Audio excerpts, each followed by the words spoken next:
The Profit First Profit software is all driven to this point here on this page where we can see what any given bank account balance is in the Profit First ecosystem based upon what money we've got coming in, what money is going out, and based upon a Profit First rollout plan like this one. It takes this into account that the current percentage for this business, we've got some tax components for sales tax, we've got some subcontractors, but we're starting at a profit of 1%, owners pay 10, operating expenses 84, and tax at 5.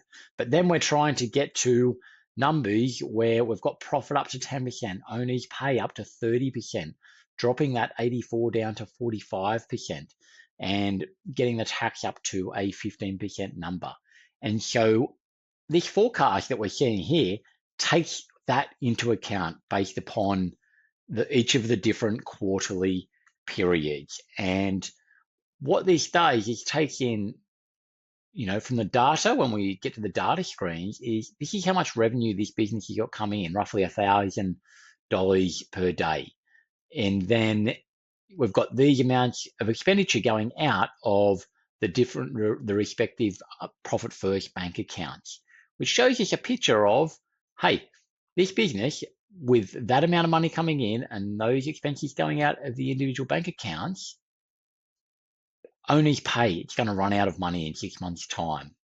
Other accounts start to struggle, subcontractors reducing that slightly percentage, then it's going to start to challenge at the end of 12 months. The other accounts looking okay, but not without challenge. This tax account, it's going to challenge when we've got an annual expense. And even if we just look down here at the bottom picture, this is the total. This overall, at the current amounts of money, there's going to be more money going out than coming in. And, very much being impacted by annual tax bill. This is an annual insurance expense that we can see from the data that you'll see with a bit more as you step through this.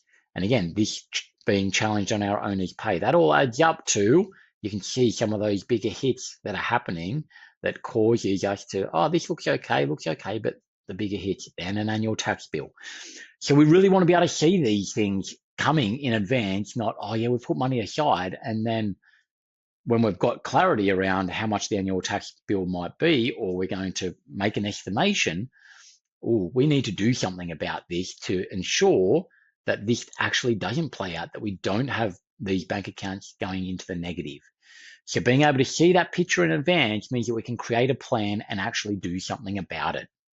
And if we look at that, for an example of this business, let's say that this business hasn't had a price rise for a while. If we're looking at this and trying to identify options for how do we be more profitable, is it reducing expenses? Is it making more revenue without actually spending more on our expenses? This is where we can start to have a look at some scenarios. And one of the simplest ones, if somebody hasn't had a price rise for a while, for example, if we looked at the revenue side of things and said, what would happen if we increased the price by 10%? And this, we can use this field here to do that. By now updating and refreshing this, which keeping this live, keeping it real while we're doing a video share, this page slows down a little bit here. So you see that's loading. This doesn't take this long to load when people are live and in the platform. But again, I like to keep things real and authentic. This is what's happening while I'm video sharing. And you can see now that if we increase by 10% without increasing any other spend, the owners pay now still gets down to the negative, but it's borderline okay. And again, bottom line picture, that starts to level out. That's kind of a picture of, that's what we kind of really need to do. We need to increase revenue by 10%, whether it's a price increase or by other activities. We straight away know we need to do that to kind of be in the same position in 12 months' time as what we are now. But we've put some cash into profitability, and all these other accounts are starting to look a little bit better. So again, this is where we're able to leverage this forecasting and help us make decisions about what we might need to do or what we could do to change the outcomes and be more profitable. And if we're to do a couple of other little examples here, whereby, again, if we're looking at a marketing activity, well, if we're going to look at a marketing activity to bring in more revenue, is it going to be profitable enough? And let's use SEO marketing as an example. Say somebody is going to do some SEO for us and it's going to cost $3,000 per month. Here's an example that I've had from earlier that we can put this 3,000 per month. We can make this start to be calculated. And you can see once we come back here and update here, we've put an expense in. And if it does not produce any revenue, we haven't changed the revenue at this point, then you see the operating expense bank account, it now struggles. It's going to be out of funds if we spend that money in our operating expenses, but actually don't make any revenue. And again, across the business as a whole, you can see that sends us into a 12-month period of negative flows across the board.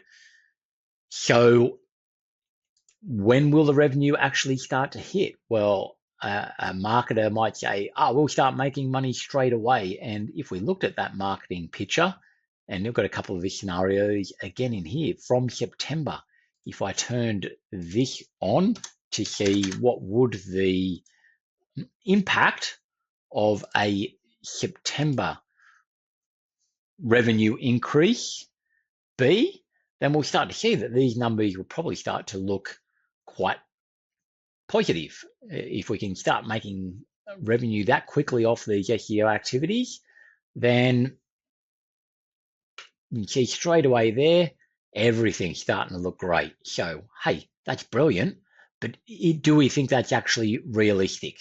SEO potentially takes a little bit more time than that, than, within 1 month or so, if we're at the end of July here. So maybe let's have a look at what would be more realistic and say we're going to start bringing in extra $300 per day in December. Okay, let's have a look at what that picture starts to tell us. Again, we'll refresh the screen. So you can see how we start to use a few different scenarios. If we've got our data in here as being sort of the business as usual, then we can look at a few different scenarios around this. And again, this takes a bit longer than what it normally does if we're live, but awesome. We can have a look at that. It levels out. We've still got money in that operating in the owner's pay, and it's going up, and all the other accounts are looking okay. And even our tax has now got into the positive region. It never goes into the negative. The sales tax, all these are looking quite good. So now we've even got something that we can use as a marker to say, okay, if I'm going to spend $3,000 per month on a marketing initiative, then I need it to start hitting this $300 per day, roughly $10,000 per month by December at the latest. Otherwise, every month that doesn't happen, these graphs are going to get worse. So now I can start to use data with conversations with external team, it could be internal team, if we're going to invest in our business. So there's a run through of how we can leverage this software and the picture of what we can see in being able to leverage the Profit First Profit software. And in addition to that, we also still have an allocation calculator in here as well. So even doing the allocation process, we've got calculators in here where we don't have to rely on spreadsheets that get broken. It all works from within here.